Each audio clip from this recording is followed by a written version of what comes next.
In 1938, we had the experience on October 28th. There were 5 of us in the house, my parents, and as I mentioned before, and the 3, and my sister, brother, and myself. And that day, on October 28th, at 5 o'clock in the morning, 5 SS men knocked on the door very heavily, pushed open the door, and came in and shouted, "Get dressed. You're being deported. Just get out." They didn't even say you're being deported. Get dressed and get out of here.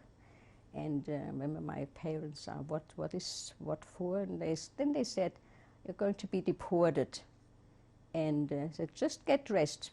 We give you 5 minutes." And we all got dressed, and my mother tried to make some tea, something warm. It was cold and a rainy day. And we were ready in a few minutes, and they said, my mother, "Can we take something with us?" No, not a thing. We couldn't take anything with us.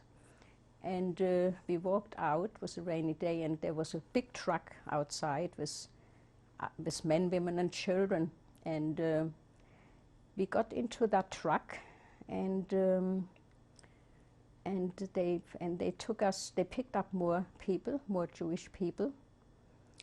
I remember my mother couldn't get the steps up quick enough, and he pushed her up, and she hurt her leg.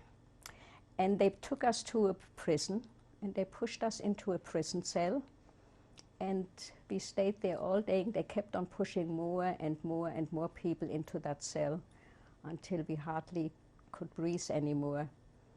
And that was early in the morning, and then in the evening they let us get out, and we had to get into a truck, that infamous truck. I remember, high truck. You had to climb up these high steps to the truck, and they took us to the railway station, the Frankfurter Bahnhof.